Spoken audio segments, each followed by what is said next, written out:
Hello दोस्तों, आपका स्वागत है हमारे यूट्यूब चैनल काशी अकेडमी पर। आशा करता हूँ आप लोग अच्छे होंगे और अपने पढ़ाई लिखाई में व्यस्त होंगे। तो कल हमने पढ़ा था सेकंड मतलब कि फर्स्ट पार्ट का फर्स्ट चैप्टर विलयन अकार्बनिक रसायन का। तो उसमें हमने सीखा था विलयन क्या होता है और मोलरता क्या होता है और मोललता क्या होता है। अगर आप उस वीडियो को नहीं देखें तो उसे जाकर ज़रूर देखें। उसमें हम सरल से सरल भाषा में मोललता और मोललता में अंतर और क्या होता है उसका डेफिनेशन और फार्मूला लिखवाया था। तो आज हम लोग पढ़ेंगे मोल प्रभाज। यह बहुत इम्पोर्टेंट है, इसलिए मैं इसे एक ही वीडियो में बताऊंगा और ये परीक्षा में हर साल आता है और आपको मैं सरल से सरल भाषा में बताने का प्रयत्न करूंगा, क्योंकि यह देखने में आपको बहुत बड़ा डेफिनेशन लग रहा है 4 लाइन में। ये बस मैंने लिखा है, दूर दूर लग रहा है। अगर आप कॉपी पर लिखेंगे तो छोटा रहेगा और चिंता मत करिए, आपको मैं इतना सरल बताऊंगा कि आपको वीडियो में ही याद हो जाएगा। तो आइए पहले डेफिनेशन जो लिखे उसे समझते हैं। मोल प्रभाज, मोल प्रभाज या मोल अंश के नाम से भी इसे जानते हैं। इसे एन या फिर काई से प्रदर्शित करते हैं। तो मोल प्रभाज किसे कहते हैं? एक विलयन में किसी घटक विशेष का मोल प्रभाज उस घटक के मोलों की संख्या तथा विलयन में उपस्थित सभी घटकों के कुल मोलों की संख्या के अनुपात के बराबर होता है। क्या होता है? बराबर होता है।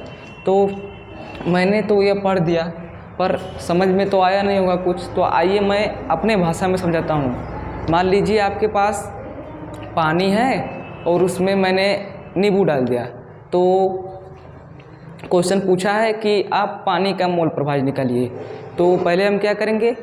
तो क्या है सूत्र पहले देखते हैं। एक घटक का मोल प्रभाज मतलब कि 2 घटक हुए ना, एक नींबू हुआ एक पानी हुआ। तो किसी एक घटक का मोल प्रभाज, किसी एक घटक का मोल प्रभाज तो घटक के मोलों की संख्या बटा के विलयन में कुल उपस्थित मोलों की संख्या। तो अगर पानी का मोल प्रभाज पूछेगा तो सबसे पहले निकालेंगे पानी के मोलों की संख्या। ऊपर क्या निकालेंगे? पानी के मोलों की संख्या बटा में पानी की मोलों की संख्या प्लस नींबू की मोलों की संख्या, दोनों को जोड़ देंगे। क्या करेंगे? मान लीजिए ये है पानी और ये है नींबू। आपको निकालना है पानी की मोलों की संख्या। क्या निकालना है? पानी की मोलों की संख्या मतलब कि मोल प्रभाज। क्या निकालना है? पानी का मोल प्रभाज। गलती हो गया बोलने में, पानी का मोल प्रभाज। तो क्या करेंगे? सबसे पहले पानी का मोलों की संख्या निकालेंगे बटा के पानी की मोलों की संख्या प्लस ये नींबू की मोलों की संख्या। जो आएगा आंसर यही आएगा, पानी का मोल प्रभाज। तो आप लोग समझ गए होंगे। अब डिफिनेशन देखिए क्या है। एक घटक की मोल प्रभाज बराबर क्या होता है? घटक के मोलों की संख्या बटा के विलयन में उपस्थित कुल मोलों की संख्या। क्या होता है? कुल मोलों की संख्या। तो ऊपर भी डिफिनेशन में यही है, एक विलयन में किसी घटक विशेष का मोल प्रभाज।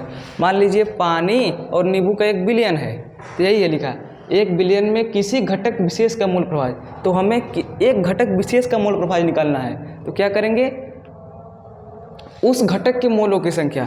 तो इस घटक पानी के मोलों की संख्या, पानी की मोलों की संख्या तथा विलयन में उपस्थित सभी घटकों की मोलों की संख्या।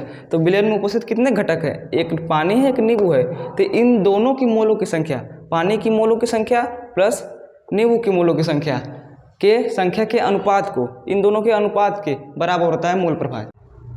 तो आइए हम फार्मूले से डिफिनेशन को सीखते हैं। कैसे लिखेंगे? मोल प्रभाज बराबर क्या लिखेंगे? घटक की मोलों की संख्या तथा विलयन में उपस्थित कुल मोलों की संख्या के अनुपात को ही मोल प्रभाज कहते हैं। क्या कहते हैं? एकदम सिंपल। मोल प्रभाज बराबर घटक के मोलों की संख्या तथा विलयन में उपस्थित कुल मोलों की संख्या के अनुपात को ही मोल प्रभाज कहते हैं। क्या लिखेंगे? मोल प्रभाज बराबर किसी एक घटक के मोलों की संख्या तथा विलयन में उपस्थित कुल मोलों की संख्या के अनुपात को ही मोल प्रभाज कहते हैं। आशा करता हूँ आपको ये हमारा डिफिनेशन अच्छा लगा हो और हमारा वीडियो भी अच्छा लगा हो। तो ज़रूर एक लाइक करें और इस चैनल को सब्सक्राइब करके रखें। अगले वीडियो में हम हेनरी के नियम और राउल्ट के नियम को इसी तरीके से सरल भाषा में जानेंगे। तो आज के लिए बस इतना है।